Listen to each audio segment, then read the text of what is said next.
Well, it took almost 2 months, but the Jets have their first win of the season, a thrilling 39-38 win over the Cincinnati Bengals in Week 8. With that, we welcome you to Jets Postgame Live, presented by Audi. Visit your Tri-State Audi dealer to get behind the wheel of yours today. Alongside Bart Scott, Willie Colon, Connor Rogers, I'm Steve Gelbs. It's like Gelbs on point two. Like he's going faster than like regular speed. I mean, a happy postgame show. Finally. How about it, guys? Yeah. Yes. I did not listen. It looked bad for a moment. It looked like they couldn't stop the run when Cincinnati came back and responded. But for the Jets to come back and respond again, you talk about guys stepping up, the young receiving core. You have to give credit for all those guys that contributed to the win. But you got to tip your hat to also Justin Fields. Yes, sir. Let's start there. Yeah, sure. Justin Fields, like we said, he was challenged as a football player. Some comments from the owner that maybe hurt his feelings. But this is football. And you show what you are, what you made out of by how you responded. He responded magnificently, but the real stars are the running backs that I think put the team on their back and did everything that they needed to do to secure a win. Hopefully it's a blueprint to go forward. Yeah, the Jets' rushing attack was phenomenal. Breece Hall, if this was his last game as a Jet, and we'll get into that because I don't think anybody on here wants it to be, but it was a fantastic way to showcase his talents and all that he can do. But I will say, it's not just the rushing attack from the running backs, but if you want to talk about the game-winning touchdown, how about that play, the play call, and the execution from Breece Hall and that halfback pass to Mason Taylor? Yeah, I was nervous the whole thing. To be honest, I did not have confidence that we was going to be able to be successful on that. But listen, you put it in your playmaker's hand, and he made a play. I think what's interesting about this play right here, too, there's a second where he's obviously the defense is outflanking him. He gets stopped. He pumps it, holds it, then throws it again. And this is why you drafted 6'5", 6'6" tight end, to win the ball up in the air. So you see Mason Taylor pull it home, man, for the go-ahead touchdown. I can't speak enough to Breece, man, because it takes a lot of resilience, knowing that you can make a difference like he did today. And on top of that, we've been saying it all year. You go through him, good things happen. Yeah. And he proved it. He put it on tape today. Yeah, and I got to throw a game ball to this offensive line because I thought they were exceptional today. Justin Fields had all day to throw, and that built up his comfort and confidence. I thought Olu Fashanu was phenomenal in pass protection in this game, even before Trey Hendrickson left in the second half. They couldn't sniff the quarterback, and they got off the ball in the run game and buried people. And that starts with Armand Membu, John Simpson, Joe Tippmann.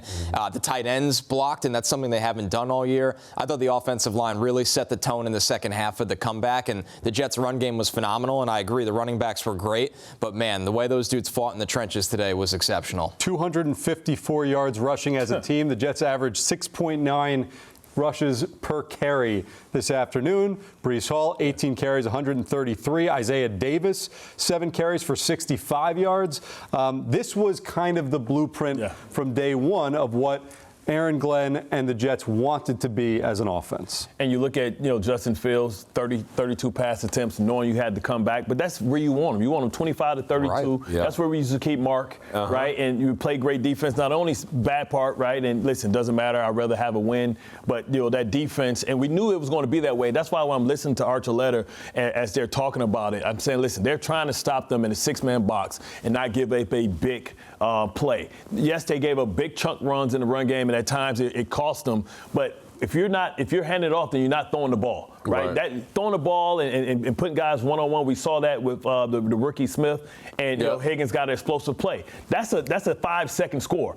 So many different things that can happen when you're trying to run the ball, 6-man box. You get a penalty, you get procedure, and you just want them to get behind the sticks. And so I thought that had to be the game plan because you couldn't give them explosive plays like Pittsburgh did last week because you'd never be able to play and match them score for score. Yeah, I thought we saw the impact of Quincy Williams today, too. I thought he was the fastest on tape. Valley, he's had rest. But I thought you talking about being an impact player, somebody that was see ball, get ball, first to the ball a lot of times, man. They needed that jolt of energy, and they got it out of him. So he was a big factor in today's. Yeah, and Connor, I also think, too, we've talked often about how the defense may look pretty good throughout the majority of a game, and then they give up a big drive at the end that loses them the game. And Bart talks all the time about how you didn't have a good defensive game if when it mattered, you didn't stand up. Today, this Jets defense did not look good throughout large stretches, especially against the run, but those last 2 drives when it mattered most, they stood up. And they did it without Sauce Gardner, who you look at in this game, this is the worst game to not have Sauce Gardner because of the wide receiver talent they have. But those young kids on the back end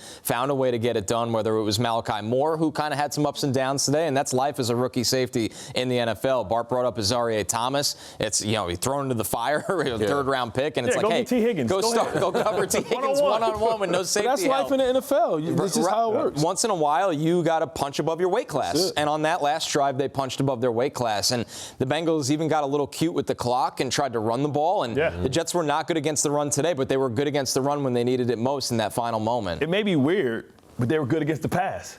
Listen, it is a win if Jamar Chase is held under 100 yards. Right? So they had, he had 12 receptions, 19 targets.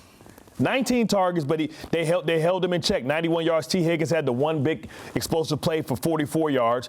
Other than that, listen, Fant, 41 yards. Brown, 32. They kept everybody in check. They said, listen, we're not going to let Jamar Chase beat us because we know that he's the heartbeat. He's the energy. He's the soul of this offense. And they kept him down. And they said, hey, beat us with your B team. Well, on top of that, Flacco usually does a good job with his tight ends. They were a non-factor today. So it's interesting. Huge play, Sherwood at the end. Right. So it was interesting that we were able to frustrate him from that standpoint. Because I ain't going to lie to you. When I heard Sauce I was like, man, this may be a rough day for us. So. Flacco threw for 223. That's all he got. Right. Yeah. I will say this as well. Now, I first thought it was a great decision by Aaron Glenn to go. No, I'm just kidding. When Aaron Glenn went for 2 with just under 8 minutes to go, Jets scored the touchdown, Breece Hall touchdown, down by 8. I'm sitting there going, what the heck are you doing, Aaron Glenn? And then it looked like they didn't get it. Yeah. But they ended up getting that 2-point conversion. And again, if we're going to criticize, we're going to sit here and talk about some of the questionable decisions that Aaron Glenn has made. In real time, I question that one as well.